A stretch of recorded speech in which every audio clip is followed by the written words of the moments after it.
The thing that I find the most interesting about the fourth period, David Pagnotta, and the updates that he gives out at his website is that a lot of them are usually really short.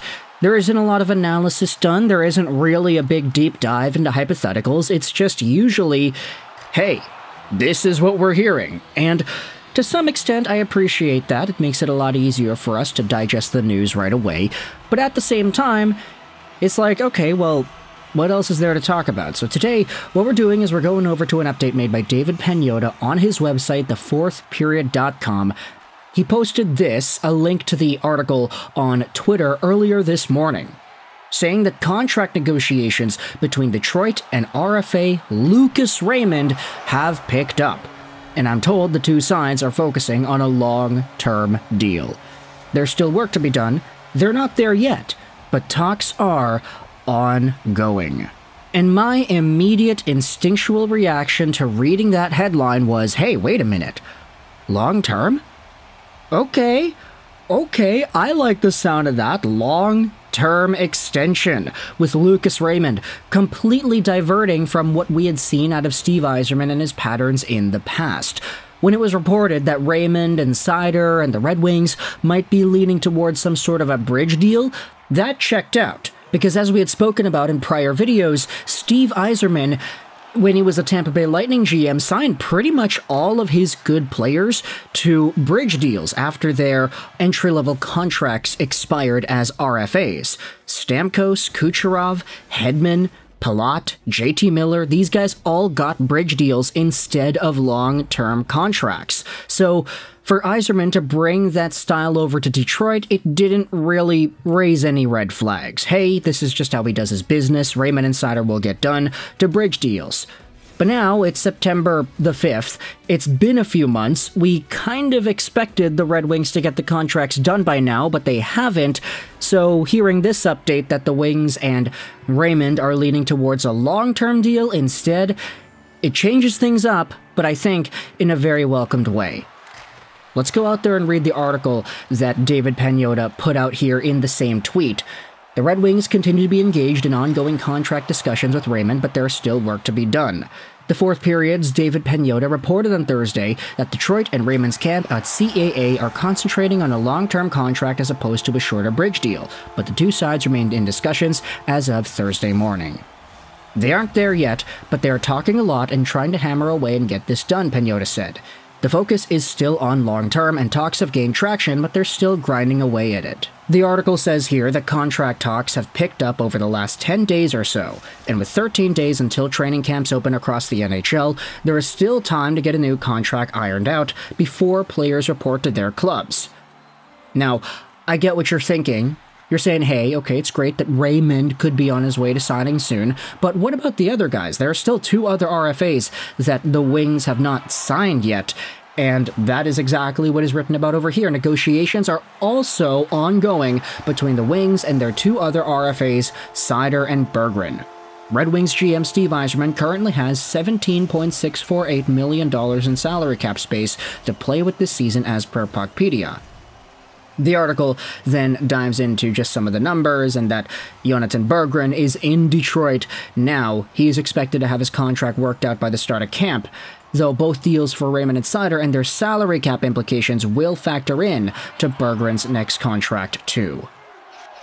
Link, as always, will be in the description if you want to go ahead and read the rest of this article yourself, but I wanted to just kind of bring a little bit of positivity to the Red Wings side of things, because this update, of course, it's a pretty good one, but it comes from David Pagnotta, and I feel like for a lot of Red Wings fans, Pagnotta and his reporting style doesn't really connect all too well with them. I mean, Pagnotta's reputation across the NHL, he's surely one of the insiders, but he is just one of the insiders. He is no Bob Father, he is no Elliot Friedman, he is no Darren Dreger. But what he does report on usually gets seen and usually gets maybe listened to if it's a good piece of news like this. In fact, a lot of the comments on the R Red Wings subreddit say that pretty much, that hey, if it's good news, I'll choose to believe it from Pagnotta, but if it's not good news, I'll ignore it.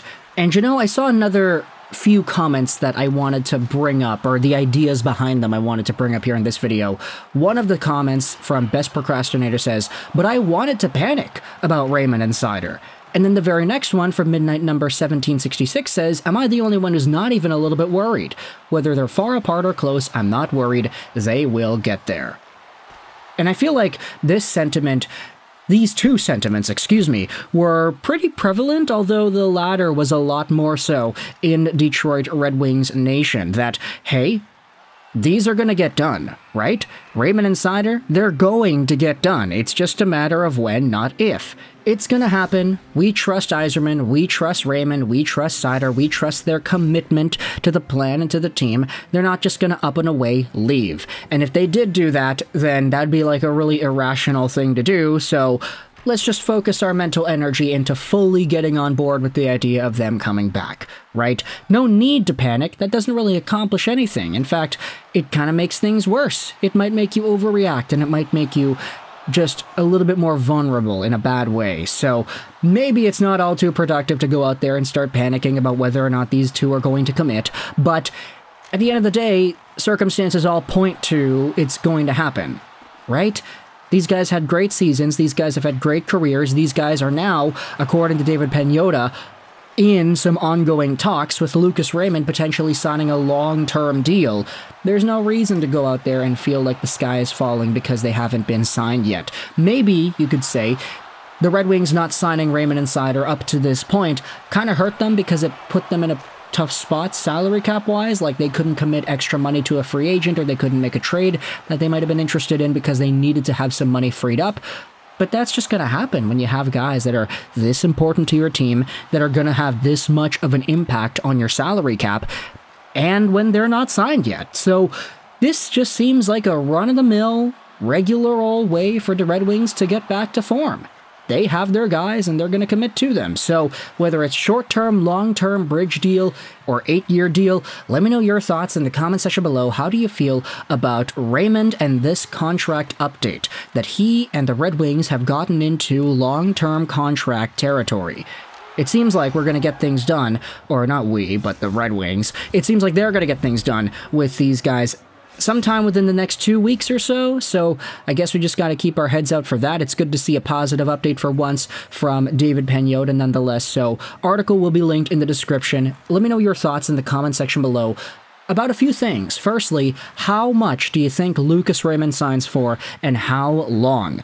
I'm going to come to conclusions here. I'm going to say they're going to sign. So I want to ask, what do you think the contracts are going to look like? In fact, not even just Raymond, but Seider, Raymond, and Berggren. How far do you think the Red Wings are going to go AAV-wise and lengthwise with each of these three guys? Furthermore, how many points do you think they're going to be able to score this upcoming season? How far do you think they're going to be able to take their NHL careers on these next contracts? And how do you feel about the update that David Pagnotta went out there and gave us? It's all in the description if you want to go ahead and read the rest of it yourself. But for now, let me know your thoughts in the comment section below. I hope you enjoyed this video.